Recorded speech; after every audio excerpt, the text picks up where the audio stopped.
정관용의 시사본부.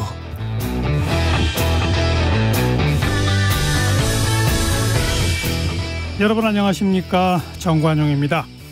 팔레스타인 무장정파 하마스의 기습 공격을 받은 후 이 팔레스타인 가자 지구에 대한 보복 공습을 벌이고 있는 이스라엘군이 현지 시간 13일 이 가자 지구 주민들에게 24시간 이내에 남쪽으로 이동하라 이렇게 통보했어요.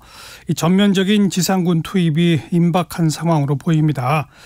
현재까지 양쪽 합하면 사상적 규모가 10,000명이 넘어가고 있는 상황인데 전쟁이 길어질수록 피해는 군인보다 민간인에게 집중될 확률이 높아지죠. 그 어떤 명분도 평화 위에 설 수 없음을 모두가 기억해야 할 시점이 아닌가 싶습니다. 자, 잠시 후 10월 특별기획 왕의 DNA 억울한 선생님 전화를 받습니다. 그 두 번째 시간 준비되어 있습니다. 선생님들의 목소리 직접 들어보고 있습니다. 참여 방법은 애플리케이션 콩에 의견 남기시거나 짧은 문자 50원, 긴 문자 100원이 드는 문자 메시지 샵 9730으로 보내주셔도 되고요.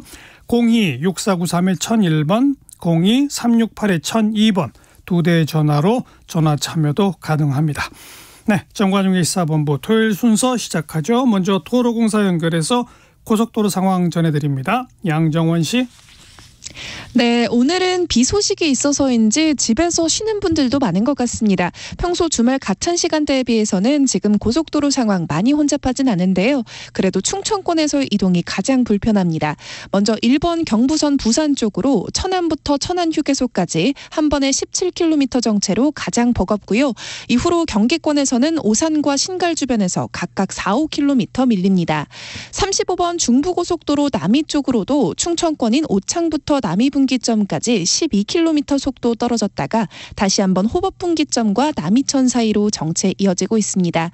이어서 45번 중부내륙선 창원 방향은 여주분기점부터 감곡까지 6km 가다서다 반복하고요. 15번 서해안선 목포 쪽으로 서평택과 팔탄분기점 주변에서 각각 4-5km 브레이크 밟습니다. 반대 서울 쪽으로는 현재 당진 부근에서 사고 처리 중이라서요. 이 주변 1km 정도 짧게 주춤합니다. 끝으로 강원권으로 가신다면 60번 서울 양양선 양양 쪽으로 월문터널과 금남터널 사이의 정체만 감안하시면 되겠고요. 50번 영동고속도로 강릉 쪽으로는 용인과 양지터널까지가 가장 힘겹습니다. 지금까지 한국도로공사 교통센터 양정원이었습니다.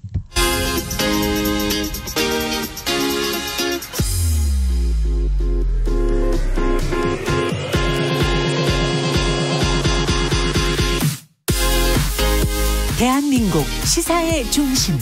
토요일, 일요일 낮 12시 10분. KBS 1라디오 정관용의 시사본부. 주간 뉴스 브리핑입니다. 내일신문 박준규 기자와 함께하죠. 박 기자 어서 오세요. 네, 안녕하세요. 자, 서울 강서구청장 보궐선거 결과 좀 자세히 분석해보죠. 민주당과 국민의힘 격차가 매우 컸어요. 어떤 요인들이 이렇게 큰 격차를 만들었다고 볼 수 있을까요? 예, 17%포인트 이상 차이가 났는데요. 예. 민주당이 자체적으로 여론조사를 사전투표 직전에 한번 해봤는데 20% 내외의 격차가 나왔다고 하는데요. 당시에 보면은 세대별 투표율이 좀 다르니까 그보다는 좀 낮게 나오지 않겠느냐, 격차가. 예. 네, 그렇게 예상을 했었습니다. 그런데 민주당이 비공개 이 여론조사에서 독특하게 본 부분이 있습니다. 20대, 30대, 60대 남성이 그리 민주당이 부정적이지 않게 나왔다는 겁니다. 특별히 60대 남성들이 오히려 민주당을 더 많이 지지하는 이 지표가 나온 부분을 좀 주목을 했는데요. 그래요? 이러한 60대 남성의 민주당 후보 지지가 눈에 띄게 나온 부분은 이번 선거 직후인 지난 11일 오후 8시에 유일하게 예측 조사를 내놓은 리서치 뷰라는 이 여론조사 전문 업체의 자료와도 동일하게 나오고 있습니다. 즉 그동안 민주당에 다소 부정적이었거나 비판적이었던, 다시 말씀드리면 국민의힘을 지지하던 세대들이 투표장에 나오지 않거나 또는 중도층이 투표에 참여해서 민주당을 지지하거나 이러한 행태의 변화가 있지 않았겠느냐 이렇게 분석됩니다. 그리고 또 이 사전 투표율에서는 민주당 진교훈 후보가 유리했을 것 같긴 한데 그동안의 사전 투표는 항상 민주당이 좀 앞섰으니까 말이죠. 네. 근데 본 투표에서도 이 민주당 후보가 국민의힘 후보를 앞섰다고요? 예, 그렇습니다. 대체로 사전투표는 뭐 요즘 들어서는 나이 드신 분들도 많이 하시지만 대체로 젊은 층, 진보 진영을 지지하는 분들이 많이 하는 것이 추세인데요. 이 지난 6일부터 7일까지 실시한 사전투표 득표율만 따져보면 민주당 진 후보가 65.7%, 국민의힘 김 후보가 30.6%였습니다. 어이고. 격차가 무려 35.1%포인트 납니다. 일방적이네요. 네. 예. 이 개표 방송을 보신 분들은 다 아시겠지만 이 초반에는 진 후보가 이 김 후보를 크게 앞서면서 거의 60%대 후반대 30%대 초반 이 정도로 벌어졌던 것을 기억하실 겁니다. 예. 이것은 이제 사전투표함을 먼저 열었기 때문에 앞서 말씀드린 그런 격차가 그대로 드러난 거고요. 그렇죠. 근데 관심은 이 개표 중반을 넘어서면서인데 지난 11일에 이루어진 본투표함이 열리기 시작하면서 이 두 후보 간 격차가 줄어들기는 했습니다. 여기까지는 기존의 패턴과 같았는데요. 그렇지만 김 후보의 이 득표율이 예상보다 빠르게 오르지는 못했던 겁니다. 결국 전체 투표자의 35.4%가 참여한 53.4%가 참여한 본투표에서 김 후보는 47.0%를 얻는 데 그쳤고요. 진 후보가 48.6%를 확보하면서 1.6%포인트 더 많이 얻었습니다. 민주당이 오히려 본투표에서도 앞섰다. 네, 그렇습니다. 그럼 사전투표가 끝났던 7일 이후 그리고 본투표가 있었던 11일까지의 그 4일 동안 유권자들의 투표 결정에 좀 변화가 있었다 이런 얘기인가요? 예, 그렇게 추정이 됩니다. 이 보통 기존 선거에서 사전투표와 본투표의 이 투표 결과는 명확하게 다르게 나타났습니다. 사전투표는 민주당에 좀 더 유리하게 나왔고요. 말씀하신 대로 본투표는 국민의힘 보수 진영에 좀 더 유리하게 나오는 것이 추세인데 예. 이번에 이 본투표에서 국민의힘이 민주당 후보보다 우세하지 못하고 오히려 밀렸다는 것은 시사하는 바가 좀 크다고 볼 수 있습니다. 본투표에서 고령층에서의 보수 지지 이탈이라든가 이 중도층의 투표 참여 그리고 민주당 지지 이러한 복합적인 어떤 요인을 만들어낸 그런 요인들이 있었을 것이다 이렇게 보여지는데 선거일을 이틀 앞두고 이재명 대표가 등판을 한 부분 이 부분은 분명하게 진보 측 지지 결집을 유도했을 것으로 보여지고요. 또 하나는 신원식 국방부 장관은 이미 사전투표가 진행되던 지난 토요일에 임명이 된 상태였고 거기에 김행 여가부 장관 후보자에 대한 논란이 계속 이어졌습니다. 그랬죠. 김 후보자의 배임 등 혐의와 함께 이 청문회 도중에 나간 부분 이게 여야 간 공방으로 이어지면서 오히려 부정적 여론이 국민들 여론에 더 확산된 그런 효과가 있었습니다. 그리고 막판에 좀 오해의 소지가 있지만 이 안철수 전 대표의 막말 의혹 이 있었고요. 그러면서 윤석열 정권 심판론이 뭐 686세대로 넘어가고 있는 586세대 남성과 중도층을 좀 움직인 게 아니냐 이런 분석이 나오고 있습니다. 네. 어쨌든 이렇게 큰 격차가 벌어진 이번 선거 결과는 이제 6개월 남은 내년 총선을 미리 보는 리트머스 시험지다. 보통 정치권이 그렇게 분석하지 않았습니까? 네. 지금 국민의힘 여당은 아주 긴장할 수밖에 없을 것 같아요. 예, 그렇습니다. 이 과거 선거에서 서울 강서구의 평균 득표율을 보면 민주당의 경우에는 전국 평균보다 2%포인트 높게 나왔고 국민의힘은 2%포인트 낮게 나와서 민주당 후보 입장에서는 4%포인트 정도는 먼저 먹고 들어가는 그런 선거라고 볼 수 있습니다. 기존 구도에서는. 예, 그렇습니다. 예. 그래서 이 한 자릿수 정도의 차이라면은 민주당이나 뭐 국민의힘이 박빙 수준이다 서로 이야기할 수 있었을 텐데 뭐 이번에 나온 이 격차가 17.15%포인트니까 현재의 판도대로라면 이 정권 심판론 여론이 생각보다 매우 강하게 나왔다 이렇게 해석이 될 수밖에 없습니다. 그렇죠. 특히 사전투표에서 너무 크게 밀렸고 본투표에서도 민주당에 밀렸다는 것은 이 국민의힘 입장에서는 아주 뼈아픈 그런 부분이라고 할 수 있습니다. 그런데 윤 대통령이 김태우 전 강서구청장을 사면 복권해서 사실상 공천 줘라 이렇게 보는 시각이 많잖아요. 예. 때문에 이번 선거 진 것의 책임은 그럼 윤 대통령이 져야 되는 거 아니냐. 뭐 윤 대통령 아니면 또 당 지도부의 책임 아니냐. 이렇게 지금 보통들 이야기를 하는데 예. 대통령실은 좀 의미를 축소하는 분위기네요. 예, 그렇습니다. 선거 직후에 대통령실과 함께 여당 지도부는 책임론을 회피하면서 총선 체제로 빨리 전환하려는 그런 의지를 보였습니다. 대통령실의 첫 공식 입장은 정부는 어떠한 선거 결과든지 엄중하게 받아들일 것이라는 아주 통상적인 얘기를 했고요. 대통령실 내부의 얘기를 들어보면 하나의 기초단체장 선거에 지나지 않다 이런 점들을 강조하면서 확대 해석에 좀 선을 긋는 모습이었습니다. 예.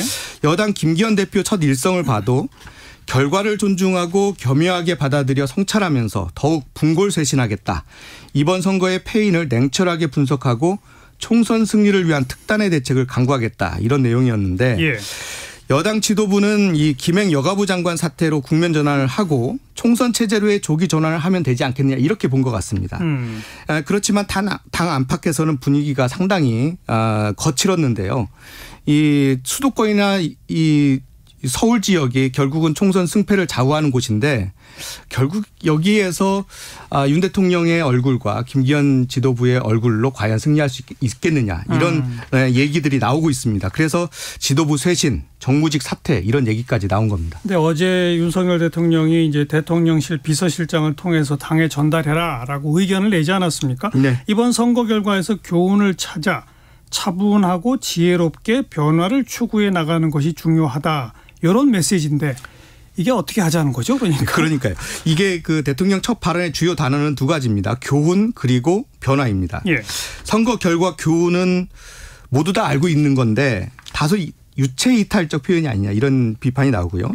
그러면서 차분하고 지혜로운 변화를 요구했는데 이 변화도 역시 대통령이 판단하고 결정해야 될 부분인데 당의 책임을 떠넘기는 게 아니냐 이런 얘기도 또 나오고 있습니다. 예. 결국 이 가이드라인을 받은 여당이 내일 의원총회를 소집합니다. 예, 소속 의원 전원이 참석을 해서 앞으로 어떻게 당 쇄신을 해나갈지 그 방향을 결정하게 될 텐데 이 자리에서 여당이 파격적인 혁신 방안을 내놓을지 가장 눈여겨봐야 될 대목이라고 할 수 있습니다. 네. 선거에서 이긴 민주당은 뭐 고개를 숙이면서 민주당이 이긴 게 아니라 정권 심판의 힘이다 이렇게 지금 입장을 밝히고 있잖아요. 네. 다음 주에 이제 민주당 이재명 대표 당무 복귀하게 되겠죠? 네, 그렇습니다. 현재 논의되고 있는 것은 다음 주 월요일 최고위원회의 주재하는 것으로 당무 복귀를 할 것이다. 그렇지만 대변인 얘기를 들어보면 풀타임 당무 복귀가 아니고 아직은 파트타임으로 일단은 이 최고위원회의가 월수금 이렇게 열리니까 최고위원회의 주재를 먼저 하면서 회복도 같이 하는 그런 방식으로 진행되지 않겠느냐 이렇게 예상을 하고 있고요. 당무에 복귀하면서 첫 메시지는 뭐가 될까요? 당연히 이제 통합입니다. 이 비명계나 반명계 등이 여전히 존재하고 있고요. 통합적 요소가 이게 빠질 수가 없는 부분인데 기존에도 이 작은 차이를 넘자 이런 메시지를 계속 냈기 때문에 현재로서는 통합 또 대화, 타협 이렇게 나갈 것 같고 개혁을 요구하는 목소리가 있는데 개혁이나 혁신요. 예. 이 부분에 대해서는 일단 지금 국정감사를 하고 있고 여당이 어떻게 하는지를 좀 보면서 순차적으로 가지 않겠느냐 이런 분석이 지배적입니다. 네. 자, 지금 이제 국정감사가 진행 중인데요. 이 주요 쟁점, 특히 그 양평고속도로 종점 변경 이게 또다시 맞붙고 있죠? 예, 그렇습니다. 그동안 논란은 멀쩡하게 진행되던 이 서울 양평고속도로 종점을 왜 누가 갑자기 바꿨느냐 이 부분인데 그 대답 중 하나가 발표가 됐습니다. 국토부가 지난 5일 내놓은 비용 편익 분석인데요. 거의 이 경제적 분석을 한 겁니다. 예. 이 결과를 보면 대한 노선 그러니까 이 강상면을 종점으로 하는 이 대한 노선이 이 경제성을 분석해 보니까 0.83으로 나왔습니다. 그 전에 있었던 양서면 종점 그 직전의 예타 기존 부분인데요. 여기는 0.73으로 나와서 대한 노선이 더 경제적이다 이렇게 주장을 하고 있는 겁니다. 예. 이 부분에서 쟁점은 여러 가지가 있는데 첫 번째로는 이 예타 노선을 결정할 때 보니까 양서면으로 결정을 하게 되면 그 하루에 6,000대의 교통량이 더 늘어난다 이런 분석이 있습니다. 그러니까 종점을 바꾸면 그렇죠. 그런데 이 그 7km가 더 달라지는 건데 그 7km 달라졌다고 해서 하루에 6,000대의 자동차가 더 많이 이용할 수 있겠느냐. 이런 논리가 어디서 나왔느냐 이런 부분인데요. 예. 그래서 심상정 정의당 의원이 그렇다면 경제성 분석한 전체 보고서 로우 데이터를 달라. 우리가 한번 확인해 보겠다. 이런 부분인데 아직 공개가 되지 않고 있습니다. 예.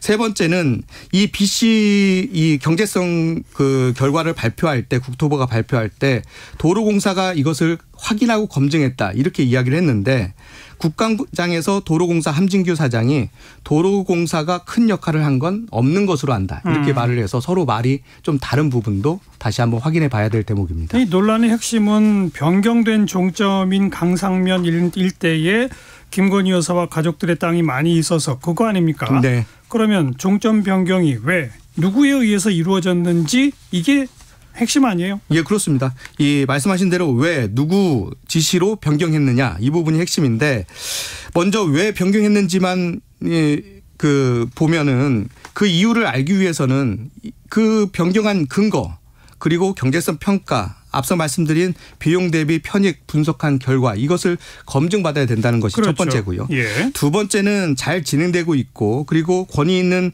KDI에서 실시한 예비 타당성 조사를 왜 재검토하게 됐는지 누가 그걸 주도했는지 이 부분을 확인하는 겁니다. 그렇죠. 아직까지는 이 부분에 대해서 명확하게 나오고 있지 않고 있고 그렇지만 관계자들이 많은 말을 했고 또 자료를 내놓고 있기 때문에 앞으로 좀 더 검증이 이루어져야 될 것으로 보여집니다. 국정감사 기간 내내 쟁점이 되겠네요. 네, 그렇습니다. 여기까지 합시다. 내일신문의 박준규 기자 고맙습니다. 네, 고맙습니다. 정관용의 시사본부 듣고 계십니다. 12시 26분이네요. 자, 기상청 교통정보센터 차례로 연결해 봅니다. 먼저 기상청의 최영우 씨. 네, 날씨 정보입니다. 오늘 밤까지 중부와 전북에 가끔 비가 내렸다 그쳤다 반복하겠습니다. 그 밖에 전남과 경상권도 오후나 저녁에 한때 비나 빗방울이 예보되어 있고요. 예상 강우량은 5에서 40mm인데 경기 남동부나 강원 영서의 경우는 내일 이른 새벽까지 이어지겠습니다. 흐린 하늘은 내일 오후부터 구름량이 많아지면서 좀 나아지겠고요. 오늘 낮 최고 기온은 서울 19도 등 전국이 23도에서 24도 분포 보이겠습니다. 평년과 거의 비슷하겠고요. 내일 아침은 오늘처럼 평년보단 기온이 높겠고요. 낮 기온은 오늘과 비슷하겠습니다. 미세먼지 농도 대부분 무난한데 수도권, 충남, 호남, 제주 등 서쪽은 밤에 일시적으로 나빠질 전망이고요. 내일은 남서부 지역의 미세먼지가 오전에 일시 나쁨 상태에 들겠습니다. 제주와 경북, 강원, 영동, 서해안 중심으로 내일부터 모레 사이 바람이 좀 강해지겠습니다. 현재 서울 기온 14.7도, 오늘 서울에 3.8mm의 비가 내렸습니다.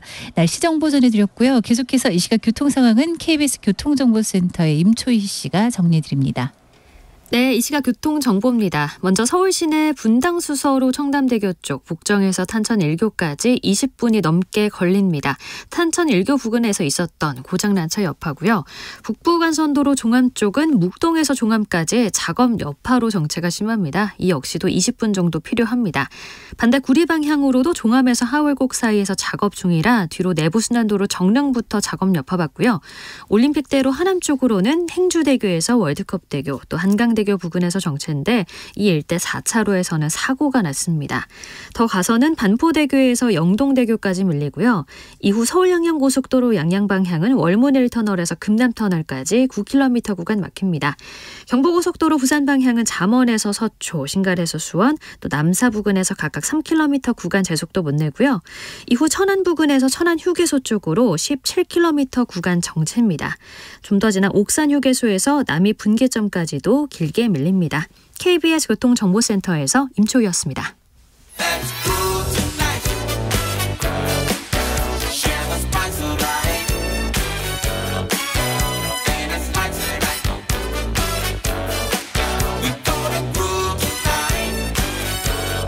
국민 MC 정관용. KBS 1라디오 정관용의 시사본부. 들어보면 달라요. 10월 특별기획 왕의 DNA 억울한 선생님 전화를 받습니다. 오늘 그 두 번째 시간입니다. 지난 9월에는 이 무너져 내린 공교육의 현실을 전문가분들과 주제별로 살펴봤었는데 10월에는 선생님들의 목소리를 좀 직접 들어보고 있습니다. 참여 기다립니다. 애플리케이션 콩에 의견 남기시거나 짧은 문자 50원, 긴 문자 100원이 드는 문자 메시지 샵 9730으로 보내주셔도 되고요. 02-6493-1001번, 02-368-1002번 두 대의 전화로 전화 참여도 가능합니다. 자, 오늘도 이 교사 출신의 변호사이시죠? 임일랑 변호사 나오셨습니다. 어서 오십시오. 네, 안녕하세요. 그리고 사연을 말씀해 주실 홍은선 선생님 스튜디오에 직접 나오셨습니다. 선생님 어서 오십시오. 안녕하세요. 네, 먼저 자기소개부터 좀.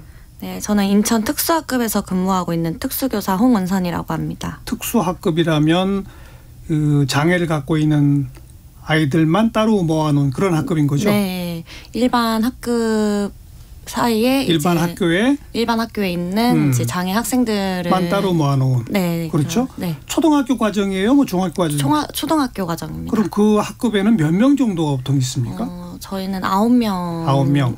이 있고요. 좀 과밀 학급이기도 해서 학생들이 좀 많은 편입니다. 아, 특수학급은 9명이면 많은 거군요. 네. 학년도 차이가 나나요, 그러면? 학년은 1학년부터 5학년까지 골고루 있어서 한 학급에? 네.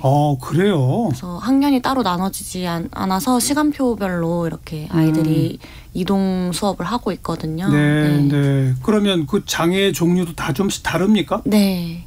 장애는 보통 정서 장애 있는 친구들도 있고 지적 장애, 자폐 스펙트럼 장애를 이렇게 가지고 있는 친구들이 있습니다. 그 한 아이마다 다 장애도 다르고 학년도 다르고 그러면 참 힘들겠어요. 네, 사실상 학년이 일단 다른 부분에서 제일 지도하기가 어려운 부분이 많은 그렇죠. 것 같아요. 네. 그러니까 선생님 한 분이서 9명을 어찌 보면 개별적으로 이렇게 해야 하는 이런 거 아닙니까? 네, 개별로 해야 되는데 사실 1대1로 하기가 어려운 상황이 잘 못하죠. 네. 어떻게 수업이 이루어지나 궁금하네요. 그런 거 참. 그렇죠. 이게 사실 교과 과정도 나름대로 하긴 하셔야 되는데 거의 뭐 어려우실 것 같아요. 그게 실제로 진행하시기가. 그래서 일단 학년군으로 묶어서 수업을 대부분 진행을 하는데 그래도 1, 2학년 따로 뭐 3, 4학년 따로 네. 이런 식으로. 그래서 그렇게 진행을 해도 사실상 수준 차이가 좀 심하게 나다 보니까 그렇죠. 좀 어려운 부분들이 좀 있는 것 같아요. 과제도 내주고 옆에서 또 뭐 해온 거 보기도 하고 막 그럽니까? 네, 과제는 거의 애들이 아마 못 해올 것 같긴 한데. 자, 그런데 어떤 일을 당하셨어요? 일단 3개월 정도 학생한테 이제 언어적, 신체적 폭력을 좀 당했거든요. 언어, 신체 폭력? 네. 그러니까 욕설과 폭행? 네. 그래서 지속적으로 몇 학년쯤 되는 4학년 학생이고요. 어떤 장애를 가지고 있는? 지적장애 학생이에요. 그래서 계속 막 때려요? 진짜? 네. 선생님을?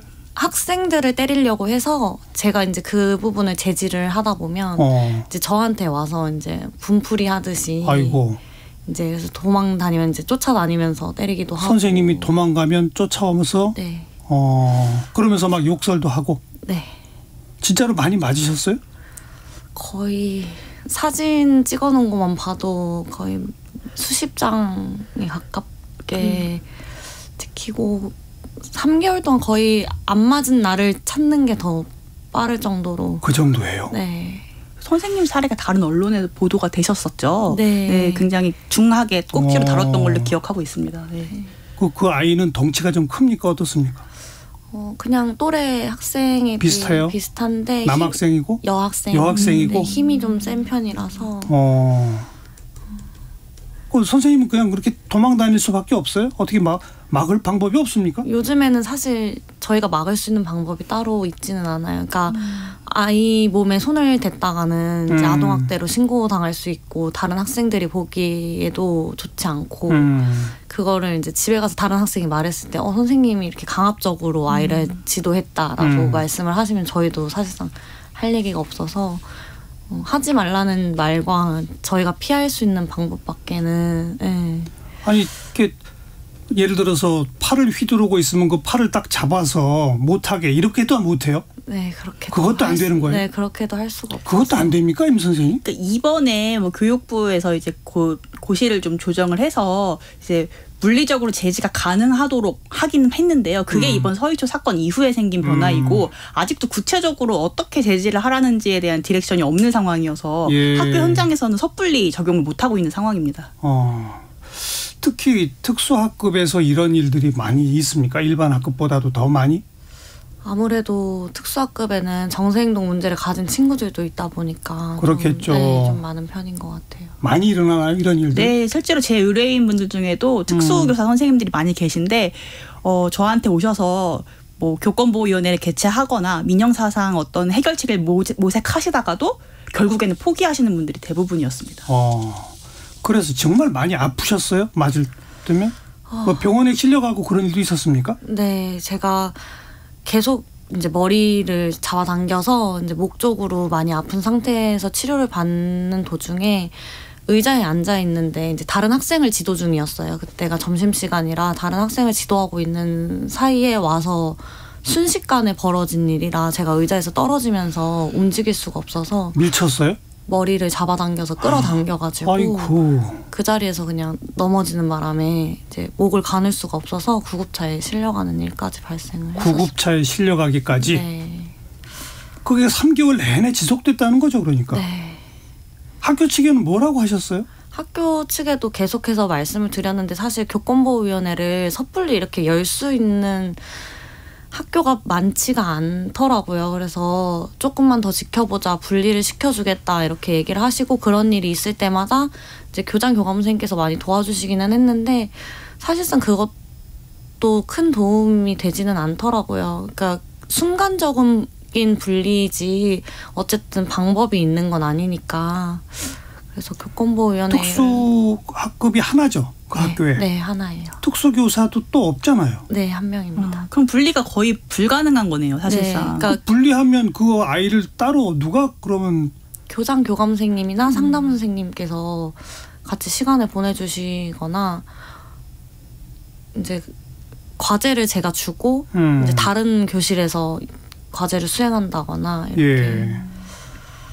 교권보호위원회라는 건 어떤 거죠?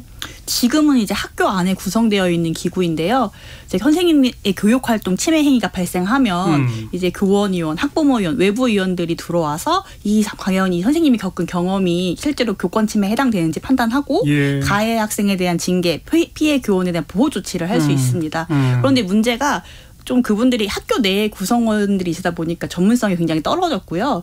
그리고 또 가해자가 뭐 장애 학생이거나 또는 학부모인 경우에는 굉장히 솜방망이 처분이 나오는 경우가 많아서 그동안 문제점으로 많이 지목해 왔었습니다. 이번에 교권보호위원회가 그래서 결국 열리긴 열렸습니까? 네, 그러고 나서 얼마 만에 있다가 열렸습니까? 3개월 내내 이제 그런 일이 있고 구급차에 실려간 이후에 그 바로 다음에? 네 이제 크게 다치고 난 이후에 열리더라고요. 그래서요. 교권보호위원회에서는 어떤 결론이 내려졌습니까? 원래는 전학 처분이 나왔습니다. 전학 처분이 그 나왔는데 아이를 전학시키도록 네, 강제 전학이죠, 그러니까. 네. 예. 근데 장애 학생이다 보니까 점수 감경 대상자라는 게 있어요. 그래서 점수가 감경되다 보니까 그냥 출석 정지 처분이 나와서 8일간 출석 정지만. 애초에는 전학 대상인데 네. 장애를 가진 학생은 감경을 해주는군요, 또. 네. 그러다 보니 8일 출석 정지. 네.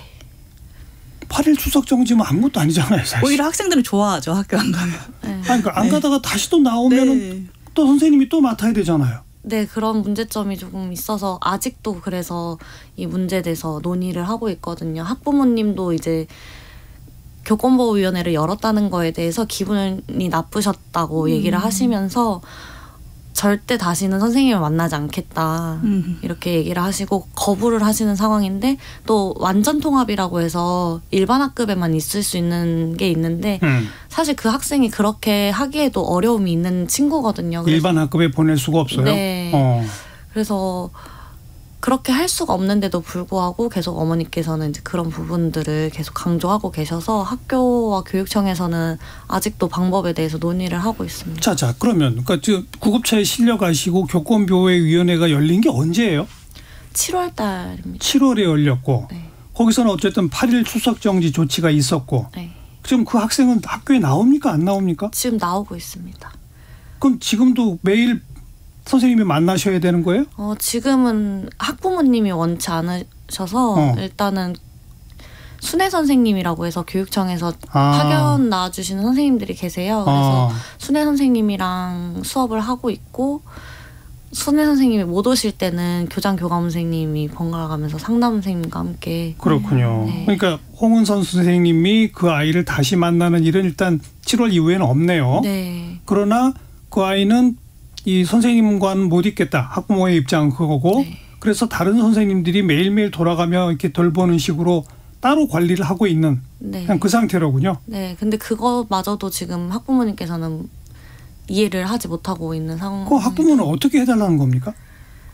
학교에 원하는 거는 그냥 완전 통합을 하거나 순회 선생님을 매일 보내달라는 요청인데 사실 그거는 이제 역차별이라고 생각을 해서 교육청에서도 그거는 안 된다고. 그리고 다른 선생님도 스케줄도 있는 거잖아요. 수업 시간표도 원래 짜여져 있는 시간표가 있기 때문에 그거는 불가능하다고 말씀드렸더니 방법을 찾아보시겠다고 최근에는 얘기를 하셨거든요. 근데 아직 문제가 다 해결된 게 아니어서. 학부모의 요구사항은 일반 학급으로 보내주던지 아니면 아주 전담 순회 선생 한 명을 딱 정해서 1대1로 자기 아이를 돌봐주던지 네. 이 두 가지로군요. 네. 근데 둘 다 지금 받아들일 수가 없는 그런 상태고. 네. 그나저나 그 학부모는 우리 홍 선생님한테 사과는 했나요? 아니요. 오히려 아동학대로 신고하시겠다고. 그래요? 학생이 집에 가서 역으로 자기가 맞았다고 얘기를 했다고 하더라고요. 그래서 학부모님께서는 오히려 학교에서 어떻게 이런 일이 있을 수가 있냐. 선생님은 뭐 한 거냐. 선생님 태도에 문제가 있는 거 아니냐. 오히려 아이가 선생님이 싫어서 그랬다고 하는데 선생님이 아이한테 잘못을 했기 때문에 이런 일이 발생한 거 아니냐라고 말씀을 하시더라고요. 그러면서 오히려 아동학대로 신고하시겠다고. 신고하겠다. 아직 신고는 안 했나요? 네. 왜냐면 일단 학생 말만 듣고 그렇게 했는데 학생이 상담 선생님께 또 자기가 집에 가서 거짓말한 거 맞다고 이렇게 얘기를 해서. 상담 선생님한테는 또 집에 가서 거짓말했다고 했대요? 네. 이렇게 얘기를 한 상황이라 아동학대 신고는 어려움이 있으니까 이제 안 하신 것 같고, 근데 학교에서 이제 계속 요구사항을 안 들어주니 이런 식으로 계속 화를 내시는 상황입니다. 네. 이렇게 폭행을 한 아동이 집에 가서 거짓말하면 그 말 듣고 교사를 고소한다. 이런 일이 또 있어요? 제가 겪은 사례들도 수건이 이르거든요. 특수아동뿐만 아니라 일반 학생들 중에서도 교사를 폭행하고 역으로 아동학대 신고를 하는 경우들이 왕왕 있습니다. 일단 신고가 접수되면 또 수사를 안 할 수가 없죠? 네. 그분들이 그러니까 고소를 하는 목적은 자신의 자녀가 징계를 받을 것이 두려워서 하시는 것으로 보입니다. 참. 그래 우리 홍 선생님은 이번 일이 제대로 처리가 됐다면 어떻게 됐어야 한다고 보십니까? 어쨌든 전학을 갔어야 되지 않을까라는 생각이 듭니다. 왜냐하면 교권보호위원회를 열고 다시 선생님이 저 하나다 보니까 아직도 학생과 관련된 업무는 제가 하고 있거든요. 그래야죠. 그러다 보니까 학부모님이랑 어쨌든 연락을 해야 되는 상황도 있고 한데 이 교권보호위원회를 열고 나면 학부모님들 태도가 엄청나게 이제 선생님에 대한 불신으로 많이 바뀌는 것 같더라고요. 교권보호위원회를 열면 네. 학부모들의 태도가 변하더라. 네. 오히려 미안해하는 게 아니라 우리 아이에게 징계를 내렸다는 그런 화를 더 학교에 풀고 계시지 않나. 교권 침해 행위를 있었다는 것을 공식적으로 인정하는 게 교권보호위원회고 네. 인정되면 징계 조치가 뒤따르니까. 네. 그러니까 그 징계를 받기 싫어서 역고소도 하고 막 그런다 이런 거로군요. 네, 보통 학부모님들이 원하는 것은 선생님이니까 참으셔야죠. 선생님인데 왜 선생님이 어떻게 학생을 신고합니까? 이런 태도를 취하시는 경우가 많더라고요. 네. 제일 힘드셨던 게 뭐예요? 이 교권보호위원회 열리고 이 과정에서 직접 이런 일을 당해보시니까? 일단 학부모님이랑 학생이랑 다시 마주해야 되는데 또 이런 어려움 관계들을 지속해야 된다는 것도 힘들었고요. 예. 그리고 교권보호위원회가 열려도 학생이 학교를 나오면 받아줘야 하거든요. 사실 출석정지 처분이 나와도 강제성을 띨 수가 없어서. 아니 8일 출석정지도 강제성이 없어요? 학생이 일단 학교에 나오면 학교는 받아줄 수 밖에 없는 상황이라. 출석정지 조치를 내려도? 네. 그럼 사실 아무것도 아니네요. 그렇죠. 실질적으로 학교에서 이루어지는 학생 관련 대상 징계들이 효율적이지 못한 경우들이 많이 있습니다. 결국에는 학생 보호라는 미명하에 학생이 그를 위반해도 학교에서 돌려보낼 수가 없거든요. 참 정말 문제네요. 한 학교 전체에 특수학급은 딱 하나, 특수교사 1명. 3개월 동안 지속된 이런 일들이 있었는데 장애를 가졌다는 이유로 감경이 내려져서 전학은 또 못 시킨다. 출석 정지를 해도 나오면 받을 수밖에 없다. 받으면 결국은 내가 돌볼 수밖에 없다. 또 그 아이와 마주쳐야 한다. 네. 다른 방법 없어요? 아, 참. 감경 조항 이런 걸 좀 없애야 하나요? 어떻게 해야 되나요? 그러니까 감경을 할 수 있다로 해서 이제 감경을 어떤 사안에 따라 달리 볼 수 있죠. 뭐 반성의 태도를 보인다거나 하면 예. 감경을 해줄 수 있는데 무조건적인 감경은 아니라고 봅니다. 네. 이런 일을 3개월씩이나 당하시기 이전에도 사실 특수학부 교사로서 참 어려움이 많으시죠? 빈번하게 이런 일들이 많아서 네, 학부모님들은 이제 학교 선생님이니까 참아야 된다고 이렇게 생각을 많이 하시기도 하고요. 그래서 아이가 장애가 있으니 뭐 손찌검 좀 할 수 있는 일이지 네. 특수학급 교사면 참아야지 그냥 무조건 이거라 이거죠? 아마 전국에 계신 특수학교 선생님들 안 맞아보신 분들 찾는 게 더 빠를 것 같아요. 예. 그리고 교사라는 이유로 많이 참기도 참았고요. 작은 상처에도 속상하긴 한데 그런 걸 다 특수교사라는 이유로 참아야 된다는 게 아마 네. 다른 선생님들도 똑같이 느끼고 계실 것 같습니다. 네.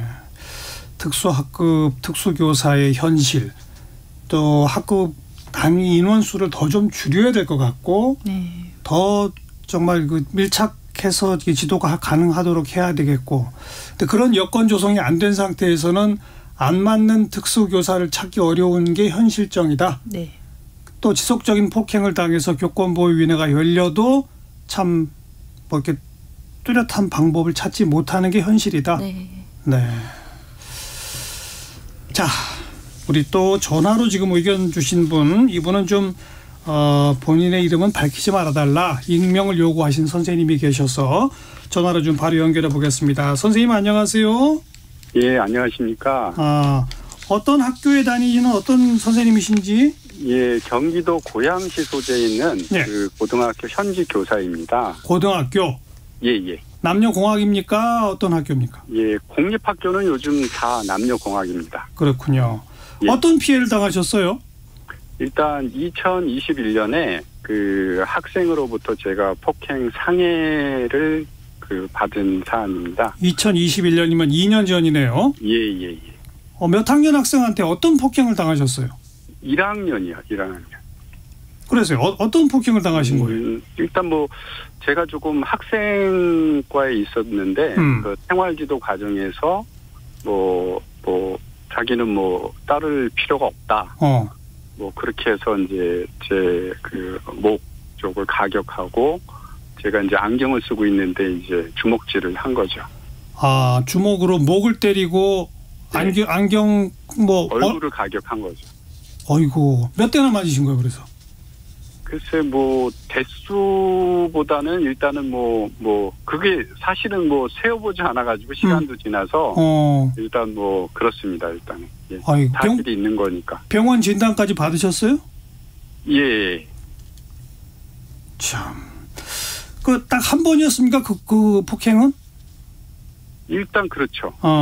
그래서요. 어떻게 진행이 됐습니까? 학교 측에 통보를 하셨겠죠? 예, 일단 이제 목격자들이 있고 학생이랑 이제 선생님들 교무실 앞에서 있었던 사건이기 때문에 이제 이제 소리가 나고 그러니까 이제 뛰어나오시고 그래서 이제 교권보호위원회가 열렸어요. 예, 그래서 이제 그게 사안이 이제 6월 달이었고 교권보호위원회는 이제 7월 달에 열렸고 거기에서 이제 이게 이제 사안이 좀 크다고 생각해서 이제 상해 쪽이니까 이제 전학 결정이 내려졌는데 강제 전학. 예. 근데 이제 바로 이제 방학이 됐어요. 그래서 저는 이제 학생이 뭐 그 방학 기간에 이제 서로 이제 뭐 어느 정도 마무리 됐으니까 방학 기간에 이제 전학을 가겠다. 이렇게 생각했는데 방학을 끝나고 개학을 했는데도 학생이 등교를 했다는 소식을 듣고 근데 그거는 조금 아닌 것 같아서 이게 어떻게 된 건가. 그리고 이제 뭐 알아봤더니 제가 이제 교육청 장학사님한테 전화를 했더니 뭐 교권보호위원회에서 내려진 그 결정에 대해서는 강제성이 없다. 전학 결정도 강제성이 없어요? 예, 그렇답니다. 아. 예, 그래서 이건 아니다. 그렇다고 그러면은 뭐 제가 뭐 지금 특수사님 잠깐 좀 말씀을 들었는데, 예. 이건 뭐 교사가 무조건 참아야 되는 건 좀 아닌 것 같아서, 예. 그리고 또 뭐 그 학부형님도 교권보호위원회의 결정을 자기는 승복할 수 없다. 그럼 그러시냐고. 그래서 제가 이제 경찰 고소를 진행을 했죠. 그 학생을 고소하셨군요. 예. 폭행 상해 그 죄로. 예. 그래서 지금 그 고소 진행된 건 어디까지 진행이 돼 있습니까? 글쎄 그 소년법원에 올라갔는데, 예. 저도 조금 아쉬운 부분이 뭐냐면 이게 그 소년법원에서는 그 판결에 대해서, 예. 제가 피해자인데도 그 판결 결과를 알 수가 없더라고요. 통보를 안 해줘요? 그러니까 제가 그래서 보호관찰소에도 여쭤봤더니, 예. 이게 무슨 뭐 개인정보라고 하는데, 이게 왜 개인정보라고 되는지, 예. 피해자는 이런 피해를 당하고도 그냥 가만히 그 결과에 대해서 뭐 몰라도 되는 건지, 예. 저도 좀 그런 부분이 좀 아쉽더라고요. 그러니까 이게 2년 전인 6월 달에 폭행이 있었고 7월에 교권보호위원회가 열렸고, 그래서 네. 전학을 갔는 줄 알았는데 전학 안 간 게 이제 2학기에 확인이 돼서 그렇죠. 경찰에 고소한 게 이제 재작년 가을이네요. 그렇죠. 그다음에 지금 소년법원에서 어떤 결론이 나는지는 선생님은 모르시는 상태고. 그렇죠. 그리고 그 학생은 계속 다녀요, 학교를? 일단은 다른 학교로 전학은 갔습니다. 그 재작년 말고 작년 정도에 갔나요, 전학은? 바로 2학기에 제가 예. 이제 교육청이고 이쪽으로 계속 민원을 넣으니까, 예. 일단은 뭐 어떻든 간에 처리는 해서 가긴 간 것 같아요. 네. 예. 재작년 2학기에 전학은 갔다. 예. 그렇군요. 이번 일 겪으시고 대응하시면서 뭐가 제일 좀 어이가 없거나 어려우셨어요? 예. 저도 사실은 뭐 이런 일이 뭐 자주 있으면 안 돼야 되는 거고. 물론이죠. 그다음에, 예, 그렇죠. 이렇게 겪었는데, 아니 교권보호위원회라고 뭐 저는 그 제목이 그래서 뭐 교사들을 어떤 피해에서 구제하고 이런 줄 알았는데, 예. 이게 아까 선생님도 말씀하셨지만 이렇게 강제성이 없는 걸 예. 왜 이렇게 서로 시간 낭비하고, 예. 뭐 이런 절차를 거치게 해서 서로 뭐 위원회 열려서 또 그런 어떤 아프고 힘든 부분을 또 다시 그렇죠. 되풀이하고 강제성도 없을 거면. 예, 그렇죠. 네. 앞으로 어떤 부분에서 개선이 필요하다고 보세요? 제도적 개선이 필요하다면? 예, 지금 요즘 올해 들어서 선생님들이 교권보호위원회가 단위 학교가 아니고 교육청이든지 아니면 도교육청에서 열리는 게 맞다. 예. 저도 그 부분에 대해서는 그게 맞다고 생각합니다. 예. 그리고 이제 저 같은 경우도 그나마 교권보호위원회가 지금 뭐 학교 단위에서 회부가 되고, 그다음에 교장 선생님 결재를 얻었지만, 예. 뭐 요즘 일련의 사태에서 일단 관리자들이 소극적으로 대응을 하면, 예. 뭐 열리는 것 자체도 어렵고, 그다음에 그 결과에 대해서 나는 결제 못하겠다. 그렇죠. 그러면 더 어이가 없는 상황이 벌어질 수도 있을 것 같습니다. 그러니까 교권보호위원회는 교육청 단위로 열어라. 그리고 거기서 전문성 있는 심의를 거쳐서 결정이 내려지는 건 강제성을 띠도록 해라. 이래야 되겠군요. 예. 네, 선생님 오늘 전화 참여 감사합니다. 고맙습니다. 예. 감사합니다. 네. 자, 우리 윤 선생님은 이번 일 겪으시면서 뭐 특수학급 다른 특수교사들도 비슷한 일들을 많이 당하신다고 했는데, 그분들한테 한마디 하신다면 짧게 좀 정리해 주시죠. 일단 혼자가 아니라고 생각하셨으면 좋겠어요. 주변에 많은 선생님들, 같은 어려움 가진 선생님들 많기 때문에 어려운 거 혼자서 속으로 삭히지 마시고, 예. 주변에 얘기하시고 학교 관리자분들한테 적극적으로 도움을 요청하셔서 도움 받으셨으면 좋겠고요. 선생님이 건강해야 건강한 학급을 만들어갈 수 있다고 생각합니다. 네. 구조적으로는 우리나라 특수학급의 지도 실태 조금 더 좀 면밀히 분석을 해서 정말 제도적인 개선 필요한 건 해야 되겠고요. 교권 침해 관련해서는 좀 아까 전화 연결하신 그분의 의견이 타당하죠? 타당하고 다행히 이번에 그 교권사법 개정되면서 교원지휘법 개정돼서 이제 내년 3월부터는 교육지원청에서 진행될 예정입니다. 학교 단위가 아니고 개선은 됐네요. 네, 그 한 가지 잘못된 정보가 강제성이 있습니다. 강제성이 있는데 교육청 장학사님들이 그냥 그렇게 말씀을 하시는 거고 당연히 법적으로 강제성이 있습니다. 지금 기존에도 있었는데 유야무야 되는 경우들이 좀 있었군요. 그러니까 학생 관련해서는 좀 항상 그런 스탠스입니다. 알겠습니다.